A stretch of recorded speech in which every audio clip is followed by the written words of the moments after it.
Olá, estamos começando o nosso encontro de hoje. Eu agradeço muito os 538 mil inscritos no meu canal e sempre digo, você que gosta do conteúdo no meu canal, gosta das lives, das entrevistas, indique a um amigo ou uma amiga. É fácil, blog do Vila, Marco Antônio Vila, diga para ativar as notificações, que é aquele sininho, coloca like no que vocês gostarem e usar como bem fazem a página dos comentários.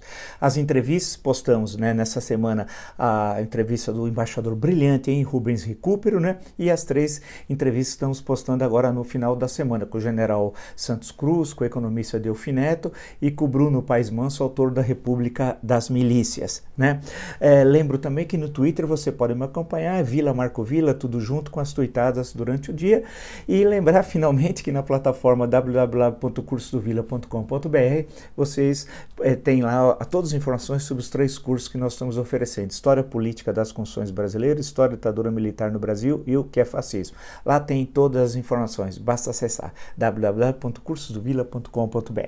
Passando todo o noticiário do dia, claro que a expectativa é a eleição, a eleição do que vai ocorrer, qual será o resultado, ou menos nas principais capitais, nos principais colégios eleitorais do processo eleitoral tão aguardado. Isso permite algumas reflexões que nós temos nesses nossos encontros diários, e algo que eu já venho falando no decorrer do ano e que agora, no final do ano nós teríamos essa tendência no campo econômico, político, essas contradições que eram inevitáveis e que são justamente o que está ocorrendo, está justificando tudo que eu tinha dito anteriormente. Ou seja, vamos por partes. Primeiro, a questão da crise econômica, Evidentemente que a Covid-19 aprofundou a crise, mas ela vem desde 2019, que teve um crescimento pífio, menos da metade do que era estimado no início de 2019 pelo próprio ministro da Economia. A situação se agravou muito, o governo demorou muito para agir, não sabia o que fazer e como fazer, inclusive, por exemplo, no caso dos micros, pequenos empresários, como ajudar, uma linha de crédito rápido, foi tudo muito mal encaminhado pelo governo e nós estamos vivendo uma situação caótica de cerca de -5% o crescimento do PIB. Só não será um crescimento negativo maior graças ao auxílio emergencial, que não era a proposta do governo, que era só de R$200 para só ser 600 naqueles meses, e isso conseguiu impulsionar a economia, evitando uma queda superior do PIB. Mas os indicadores são muito ruins, -5%, a inflação de alimentos, ela está evidente, está clara, não há mais recursos por um auxílio tal qual de 600, nem o de 300, deve ser, tudo indica, menor no início do próximo ano, a taxa de desemprego é a maior da história, a crise fiscal é evidente, temos problemas, sequer foi votado o orçamento do ano que vem, quer dizer, no campo econômico, tudo que nós dito,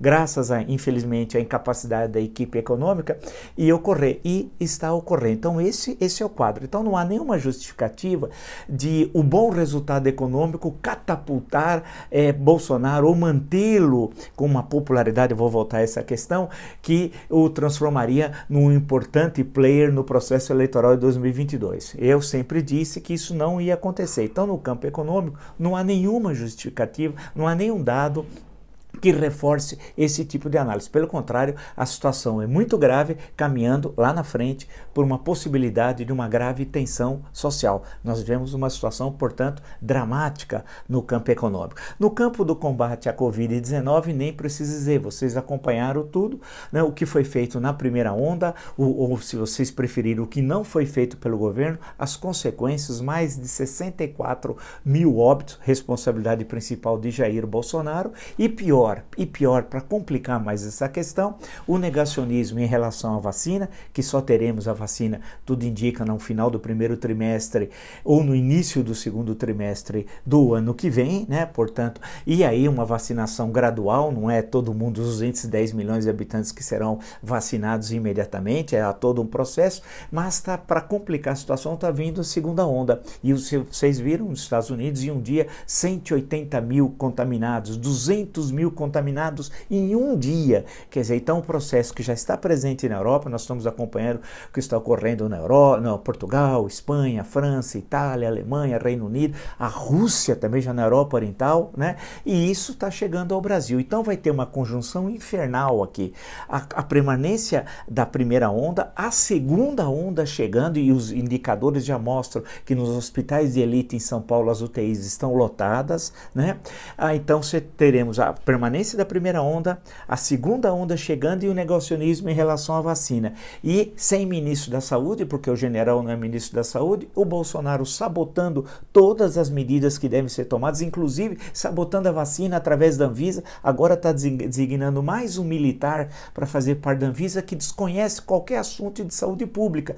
E está saindo uma farmacêutica, uma senhora, e vai ser substituído, está lá para ver se o Senado aprova ou não, o Senado aprova qualquer coisa, né? É gravíssimo. Então ele sabota também a questão sanitária, só que agora é mais grave, porque dizem os especialistas que a chegada da segunda onda, os seus efeitos serão mais devastadores do que a primeira. O Brasil aguenta? Se no campo econômico, como eu já falei anteriormente, a situação é gravíssima e o governo não encontra saída, não tem plano, muito menos um projeto para conseguir retirar o país da crise, no campo sanitário a situação é gravíssima. Ele está mostrando que vai repetir o mesmo comportamento danoso à saúde de milhões de brasileiros. Então o quadro econômico é grave, o quadro sanitário é grave. Alguns diziam, dentro daquela análise que eu mostrava que ela é absolutamente equivocada, né, que ele tinha uma enorme popularidade. E eu dizia, citando, não custa repetir, já falei tantas vezes, citando o Brás Cubas e a Marcela, Memórias Póstumas. Marcela amou-me por 15 meses e 11 contos de réis. E eu dizia que o auxílio emergencial, portanto, estava relacionado à popularidade aos R$600 e tinha um curto espaço de tempo aquilo. E é o que ocorreu. A impopularidade dele nas pesquisas é evidente, não há quem questione essa impopularidade. Mas alguns falavam assim, mas isso não se reflete, vamos ver as urnas, que ali a pesquisa é real. Até o momento, saberemos agora, a partir de amanhã, com mais detalhes tudo isso, mas todas as pesquisas eleitorais demonstram a derrota nos principais colégios eleitorais do país, do Bolsonaro e de seus aliados, todos os aliados que ele apoiou, né, em colégios eleitorais importantes, todos serão derrotados. Muitos naquelas cidades em que tem mais que 200 mil eleitores e se ninguém obter 50% mais um no primeiro turno dos votos válidos, onde poderá ocorrer, portanto, segundo turno, tem cidades que nem o seu candidato chegará ao segundo turno. Será derrotado no segundo turno, seria derrotado nesse caso, mas sequer chegará. Então note, em termos analíticos, de um lado a situação econômica gravíssima e sem plano, a tendência é se agravar essa situação dramática cada vez mais. No campo sanitário, ele conspirando contra a saúde dos milhões de brasileiros. Você tem uma inter-relação entre saúde e economia, né? Se você não enfrenta a maior crise sanitária dos últimos 100 anos, você cria dificuldades à recuperação econômica. Mas ele tem popularidade, as pesquisas não demonstram mais isso nos centros mais dinâmicos, que as mudanças na história do Brasil, e eu demonstrei isso em vários encontros, começa sempre dos maiores centros para os centros médios e depois para os centros menores, e São Paulo sempre jogou no último meio século um papel fundamental. O que começa a ocorrer em São Paulo é o que vai ocorrer como tendência lá no final, os exemplos históricos, impeachment de Dilma, de Collor, diretas já, etc., né? Nós apresentamos tudo isso.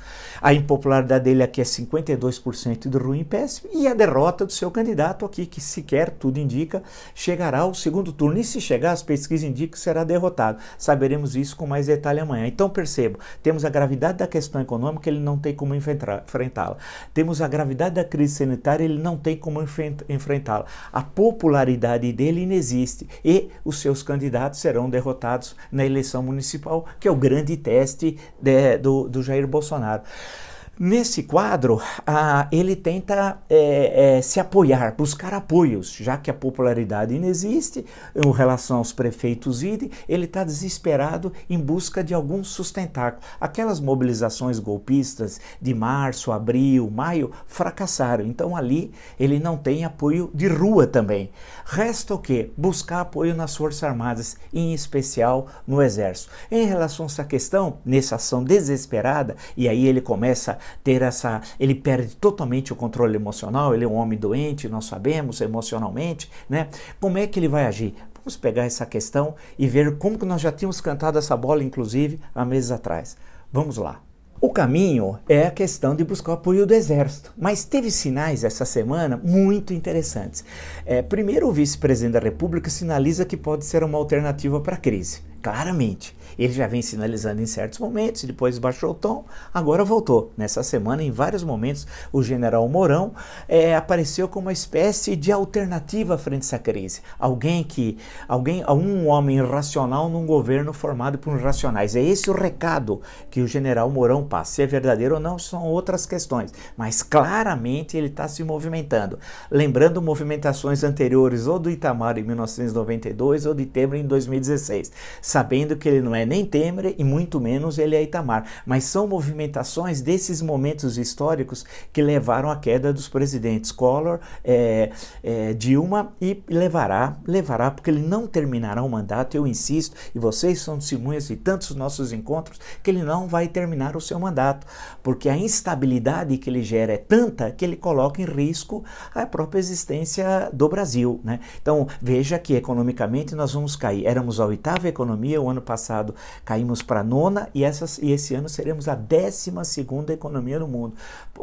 Nessa situação, como é que esse homem possa liderar o país? Então ele tenta, com um ato de desespero, puxar o exército. Já tem, estima-se, mais de 6 mil oficiais, a maior parte da reserva, mas alguns da ativa, fazendo parte do governo, o dobro do que participaram do governo em 2016, só para ter como um dado. Nesses 4, no governo a partir de 2019, ele multiplicou por 2, né? E as declarações do comandante do Exército, o general Pujol, foi muito clara, né? Deixou bem claro o general Pujol, e eu li essas declarações, apresentei aqui para vocês, dizendo, olha, o Exército não combina com a política, nós não mudamos a nossa ação a cada 4 anos, ou seja, não há, portanto, nenhuma relação do Exército com qualquer governo. O Exército é uma instituição permanente de Estado. Deixou isso muito claro e repetiu 2 vezes nessa semana. E o general Mourão, voltamos a ele, sinalizou que ele quer sinalizar que ele é uma opção para a crise. Ele falou, deixou bem claro sua concordância com o general Pujol. O Bolsonaro, colocado contra a parede, disse, sim, isso é verdade, mas não enfiou a seguinte questão: eu sou o comandante supremo das Forças Armadas, ou seja, dizendo que quem manda, no fundo, essa é a mensagem dele, quem manda é ele, não é, por exemplo, o alto comando do Exército, e o general Pujol fala em nome do alto comando do Exército, claramente, né, deixou explícito de forma mais transparente que não é um instrumento desse ou de qualquer governo. Então, nesse quadro aí, é muito claro que o Bolsonaro vai partir para radicalizar o seu discurso. O que aconteceu essa semana, os últimos 10 dias, se assim preferirem, é claro, ele está radicalizando o seu discurso. A partir da semana que vem, com a derrota de seus candidatos nos principais colégios eleitorais, essa radicalização vai aumentar. E aí há um outro complicador, que é um complicador externo que tem relações com a economia brasileira, as eleições nos Estados Unidos. Como ele atrelou o seu governo, não o Brasil, mas o seu governo a Donald Trump, que foi derrotado, né? Os últimos resultados já estão aí, mais que confirmados, que ele tem a maioria no colégio eleitoral, Joe Biden, né? E dia 20 de janeiro toma posse como novo presidente da República dos Estados Unidos. No caso nosso aqui, fica explícito que essa oposição que ele acabou construindo, desnecessária com os democratas, né? E que agora vai ter um resultado no campo político e diplomático, vai aprofundar o isolamento diplomático do Brasil, que já tem seríssimos problemas com os 2 eixos da União Europeia, França e Alemanha, os ataques que ele fez a Merkel e ao Macron, e até a esposa do Macron, né? A questão dos Estados Unidos, ele dizendo que ia comparecer em janeiro à posse do Trump na reeleição, né? E tudo isso que nós já comentamos aqui.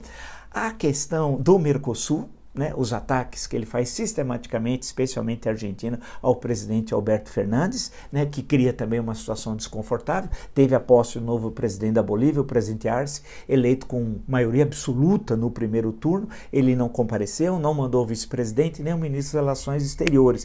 Um gesto, portanto, de absoluta descortesia no campo diplomático. E há uma questão mais vital ainda, economicamente falando. A China, o nosso maior parceiro comercial de vários anos, né? um grande investidor no Brasil, nós sabemos a importância, e as mensagens sucessivas que ele, de ataque ao comunismo, ao ataque àquela teoria da conspiração, que está no livro de Mandetta, Um Paciente Chamado Brasil, ele dizendo que o embaixador chinês está aqui no Brasil para desestabilizar seu governo, que seria uma conspiração de esquerda, assim como o que a China já tinha feito no Chile, veja o delírio o ano passado, que levou aquelas manifestações, isso é a leitura do Bolsonaro, assim como fez na Argentina com a derrota do Marques, fará aqui estará ou fará aqui no Brasil a mesma coisa. Envolve a questão do 5G. E nós sabemos que a Huawei, a empresa chinesa, uma empresa privada, vale destacar, ela já tem presença aqui no Brasil. Alguns estimam de 40% a 50% do que nós usamos aqui na telefonia, tal,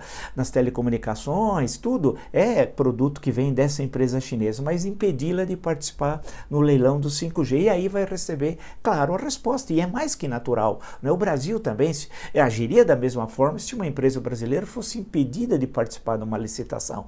Nesse quadro todo, com reflexos, portanto, no isolamento político, diplomático, no campo externo, com reflexos no campo econômico, nós teremos reflexos no campo econômico. Se juntar isso com o que eu já disse, do quadro econômico citado anteriormente, do quadro sanitário que eu apresentei, e no quadro político atual, e da impopularidade, e de que ele não vai conseguir trazer o exército para dar uma espécie de golpe de Estado ou chancelar as suas maluquices que eu apresento aqui. Basta ver a live de ontem, quando eu apresento o que ele comentou na sua live de quinta-feira, que é uma coisa assim absurda. Tudo aquilo é o horror, horror, horror. Acho que nem o personagem do Coração das Trevas, o Joseph Conrad, quando está subindo lá o Rio Congo, né, veria um horror tão grande como o que nós vemos nesse governo. E nessas lives, que aí a coisa fica mais transparente, ele se liberta ainda mais, falando aqueles absurdos, vários crimes ali de homofobia, racismo, crimes eleitorais,